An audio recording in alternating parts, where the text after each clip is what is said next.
Hello, everyone. Welcome to Week 10 show of the 8th Street Connection. We are at a different locale, both me and Devin today. I'm here at the Bulldog Bash in Duluth with my fellow members. There's Tom. Isaac's here. Ellie's getting ready. And we're going to go watch Bruggs get his first W, collegiate W, as a head assistant coach. Shell, where are you at this morning? I'm at a hunting shack in a little town in northern Minnesota. Just trying to shoot something brown. An animal. Isaac was worried there for a second. All right, with that, we got a game at 11 o'clock, and right now we're sitting at 10:15. So we're going to rush through the Week 9 in review. We can start with my terrible team losing to Brett Bergerson by 40 points. Brett put up 121 points on me. I feel ashamed and saddened that I lost to a mediocre at best team, but so it goes. Shell, I think we should just move on to the next one. What do you say? However you want to do it, buddy. The less amount of time I have to worry about my own team is the better at this point. So we can go on to the next, which is Zeke and Destroy putting up 131 against the Dragons, who banged Tom. They did not bang Ellie this weekend. And Ellie cruises to an easy 45-point win on the back of the Patriots or the Packers against the Patriots game Sunday night. What do you got, Shell? I just keep rolling. Just keep pounding through this. Okay. We're just keeping rolling on our way to Dylan and Casey. Both teams escaped this at 3-6. Right now, that means 3-6 is the worst record, which is probably a record, I would say, in our league. We had somebody who's that's got to be the shittiest match we've had all season, right? I mean, yeah, this is probably the lowest point total combined. Casey only put up 67 points. Only Julio Jones went off for him. He had Odell on bye, plus a couple others. I'm pretty sure if we look in the history books, he has started the wrong quarterback for the last. Yeah, he did. Trubisky. He probably has the most points on his bench throughout the entire league, and it's not because he has like an elite bench. It's because he just makes the wrong move each and every week. I mean, Dylan's team only scored 85, but it was enough to get a win this week. So as projected last week's show, I said Dylan can stop complaining about the scheduling because I gave him an easy one there. So turned out to be true. There you go. All right, and the upset of the week, I would say Tommy Potter puts up 138 and takes down the Fighting CJs of Isaac Anderson, pushes them to 6-3, brings up Tommy Potter to 5-4. The 30-point beatdown when Mahomes and Kelsey put up their 25 each. As Tom was watching in on at Cleveland, but Gurley only goes for 17, season low for him, and Isaac just didn't have enough elsewhere. What do you think of this one, Tom? Or Shell? Well, I just don't really think Tom's team is that good. Like, he had a couple big weeks, but good for him. Isaac's the better team. Just to really want people in that room to hear that. So, unfortunately, Tom's taking a shower right now, so I'll have to relay the message to him as he comes up. I will relay the message. And 2, 3, 4. We are missing one more game. That is the Meat Feeders versus Mia Khalifa's. No. Sorry. Rudy's Chance. Yeah, Rudy's Chance. Meat Beaters versus Rudy's Chance. Meat Beaters had a big game from Alvin Kamara and Brandon Cooks. As expected by you, Shell, you said that those two were going to be the key difference makers by Zeebs' team, and they, in fact, were, as he wins by about 10 points, and both teams are now at 4-5. I did predict 100 points in that Rams-Saints game. It only got 80. My bad. But just looking, I mean, yeah, Sorm's RBs took care of business. We'll get into it kind of in the preview, but his wide receivers, man, bad. They're bad, man. He scored 60.3 points from his two starting running backs and only managed 100 points. That's not good. Kirk Cousins, 7 points. Crabtree, 5 points. Parker, 1 point. Rudolph, 3 points. Demaryius Thomas, 7 points. This just muddles that like middle tier of people trying to get in. That's all it did. It's crazy right now. We don't have time on this week's show, but next week's show we'll definitely be going over. We got to look at playoff scenarios. Yeah, we'll go over playoff scenarios because there is there's a huge logjam in that middle tier. A couple teams have separated themselves, but for the most part, anybody still has a chance to get in. All right, let's look at paper wires. Oh, we got one last game, Shell. What are you talking about? We had the game of the week. It lived up to expectations as it was the highest scoring game. But Trevor was able to overtake your squad, push himself to 7-2, pushed you down to 5-4 as he beats you by 11 points. He had Michael Thomas and Drew Brees punish you on that late game. Before that play happened, this was the little bitch that Trevor was on Sunday. This was him texting me before that play. Congrats on the W. Oh, I'm just so upset. Blah, blah, blah, blah, blah. I'm Trevor. And Monday night, when I had Amari and Deion Lewis, he's like, oh, God, you're going to catch me. I'm like, 37 points to go. 27 points to go. He's just such a little bitch. That's all he was on Sunday. That's what it's like when you play against him. I love my president every other week, but I'll see him in the playoffs. I mean, it took you this long to realize that he's a little bitch when it comes to fantasy. I'm kind of shocked. You must be seeing it through the eyes of the vice president. Hey, I want Marcus Peters' head. I want his head. that 70-yard touchdown was the difference maker at the very end there. But as it goes, Trevor gets lucky / is good / whatever you want to call it. He pulls out yet another win. So, yeah, I mean, were you the second maybe third highest scorer of the week and couldn't quite get the win? That's always tough. I put up 167 this season. I've lost 129. I've lost. My team we're battle tested. I'm ready for that next period in life. Let's go. You're trying to get into that winning streak, but you're just at 5-4. All right, so we can go on to the free agents review. And this week is the biggest week of our free agent review. If you haven't yet, go ahead and take a look at the Slack channel. I outlined that if you haven't noticed, Tommy Potter put $54 on Darren Sproles, who he claimed he only put $4 on him, and the 5 was added mysteriously. He thinks by Devin Shell possibly. He thinks by me possibly. But what it comes down to is how do I get thrown into this mix? It's what he said. He had told me that. He wants to get his 50 fab back because it was a mistake, which I believe it was a mistake. We would never put 54 on Darren Sproles. As can be shown, because nobody else put a single dollar on Darren Sproles. With that said, though, I think it's tough to give him back that, especially where it's something that you can. Commissioner, you're already on thin ice. You would have a mutiny on your hands if you changed something.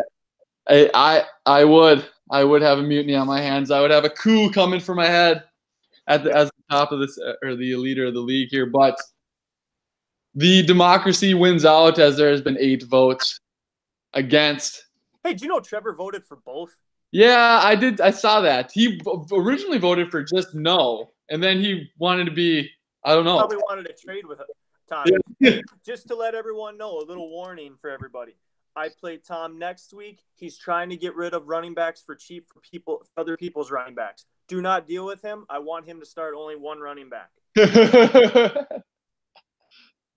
So let's continue. All right, that's the PSA announcement there. We can keep Tommy Potter down. All right, other than that, we had Rudy's Chance spent $25 on Dez Bryant, who proceeds to tear his ACL in his first practice with the Saints. So there was, in fact, 79 fab wasted this week on 2 players who got hurt in practice. Other than that, Austin adds Maurice Harris for $13. That's the worst, most egregious one. Maurice Harris is playing this week, and Darren Sproles is not, and he got him for $41. Yeah, but that's subtraction by addition by Austin. If he puts him in his lineup, he's losing.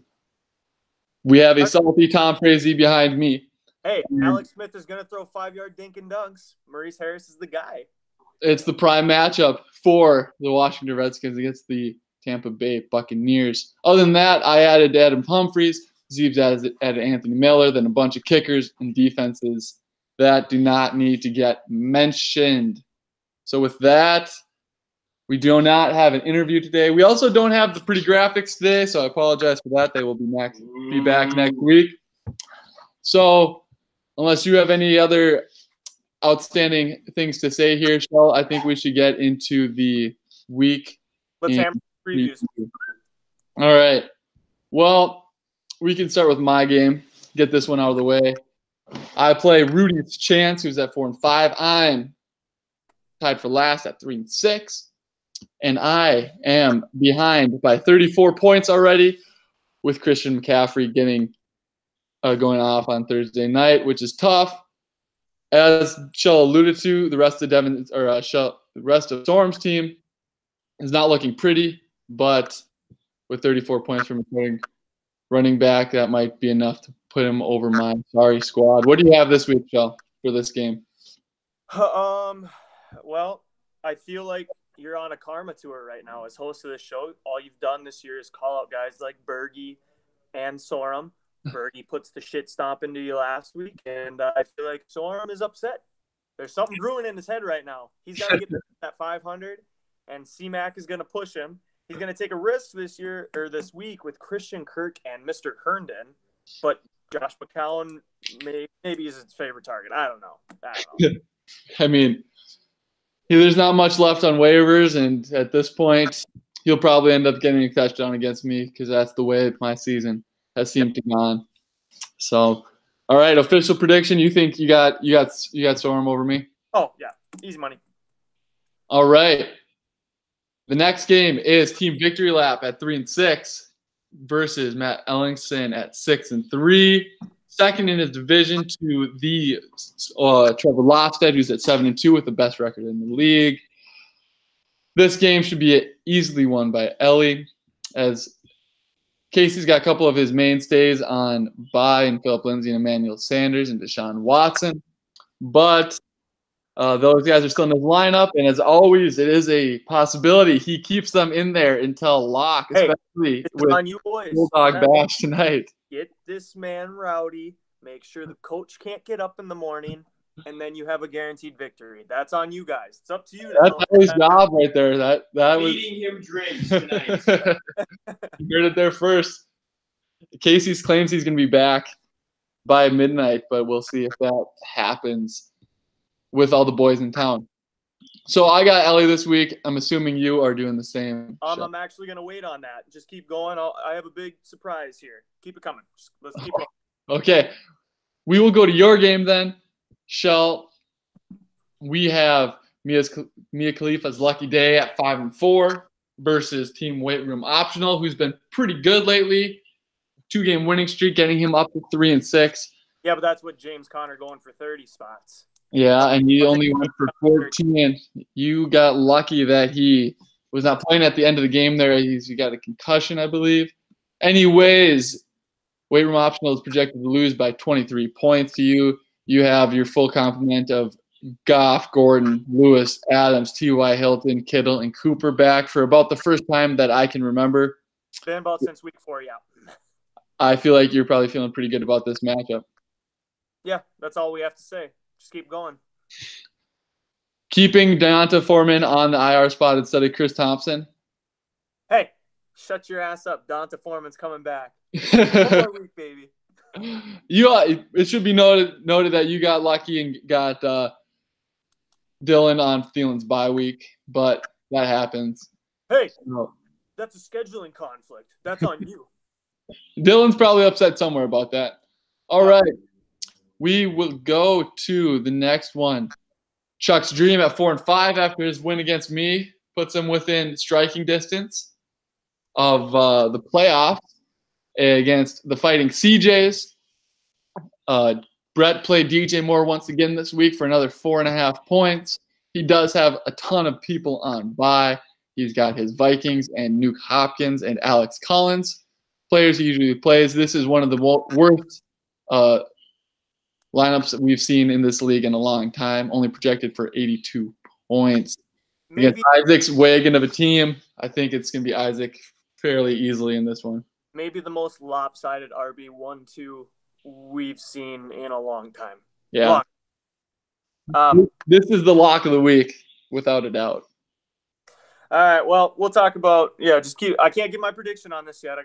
This is part of the surprise. Keep it coming. All right. We got a big surprise coming here, which I am unaware of, so I'm excited to see this. Now we have 2 games to be the potential games of the week. I think we're going to go with Tom Frazee versus Matt Zebarth here as the non-game of the week. All right. We have Tommy Potter at 5-4. Meat Beaters at 4-5. Both teams hanging in there in that playoff hunt. Both teams would be in the playoffs as of right now. One reason I didn't pick this one as the game of the week is because the Meat Beaters only got 15 points from his trio of Panthers. The Panthers D goes -2. Graham Cano only gets 3, and Cam Newton gets 15. While Antonio Brown outscores them all. So it's looking good for the Tommy Potters. It's so hard for defenses to go negative in our league. Tom points out it's hard for defenses to go negative, and they, in fact, did. It might be the first time somebody played a defense that way negative. I'm sure somebody went negative beforehand, but it's tough. It's tough to do that. What do you got for this one, Shell? It's part of the surprise. Keep it coming. Another one. Zeebs' team is bad this week with AJ Green hurt, and I mean, the rest of the team just not being as good as it once was. All right, so that brings us to the game of the week, which is Austin Nelson's Dragons, who bang Tom, versus the Trevor Losted Party Lake and ACL tear. Trevor's leading the league at 7-2. Austin's at 4-5, like everyone else in the hunt. And a big Thursday night game here. Trevor started Juju Smith-Schuster, who had a big night, and Greg Olsen, who had a solid night, combining for 24 points. But Big Ben, who Austin started, had 36 points, which is a huge start. And Trevor's also going with the approach of benching everyone until Sunday morning. I'm sure Austin will be trying to do everything in his best interest to make sure he doesn't set his lineup until lock tomorrow at noon. What do you have for this one, Shell? So I put this game down to drinking ability, not to your actual fantasy players. As of last night, I saw the boys were drinking with each other. Who can drink the most? Who made it the latest? We have evidence that Trevor was, in fact, up until 3:33 a.m. And I know Stin to be a fucking lightweight. Therefore, I'm going to take President, now that we're friends again after last week. My Prez is going to win. That's all I have to say on this. Hopefully he sets a lineup, though. That'd be huge. That's always in play, but I bet you he will set his lineup. I actually have Austin taking this one on Monday night with Saquon Barkley, edging him out as my upset of the week with the Dragons who bang Tom. Gonna change his name to the Dragons who bang Traps. Hey, why his name is Bang Tom? Why do you think that is? We got 5-minute warning by Elliot. I would say that is because he just throttled Tom a couple weeks ago in fantasy. Perfect. Yeah. So, all right. Since we got the 5-minute bell, I need to tell you something. My co-host, my friend. Let's hear it, buddy. As long as we've been doing this show, men have gone undefeated being on the show, even on the camera. And I don't even know if that's true anymore, but I'm going to say it is for the goodness of this bit. Yeah, no, it's for sure true. Since we started filming, I have seen Tom, I have seen Isaac, and I have seen Ellingson. Therefore, we're going for the trifecta of the week. You can look it right here. I got 3 names circled. IA, Tom, Ellie. Perfect. When you are on the show, you are undefeated. That will continue. I'm locking it up. Locks of the week. Put in a parlay. Put all your money down. The boys are celebrating. The one question I have had recently is, why in the world am I having my worst year ever as I am on the show every single week? It makes no sense, and I want explanations. And it hasn't affected me one bit. I'm like 500 again. Yeah, I think you're right where you should be, right where you always are. Yep. All right. With that, do we have a lock of the week this week, Shell? I can't remember. What did we have last week? Did we win? Oh no, we had Bama. We bet against Bama. Yeah, we did. Not great. But I do know this. Trevor's bet doubled your money last week. He picked the Chargers in the pick 'em against Seahawks at Seattle. I will give you one bet. Lock up the Duke Blue Devils as your 2019 NCAA. No one can stop that team. No one. All right, there it is. We're touching on college football, college basketball, NFL. We've hit it all. I think that's all for now, and we got to go start off the Bulldog Bash and watch PP take down the Scholastica Saints. All right, with that said, good luck everyone in Week 10.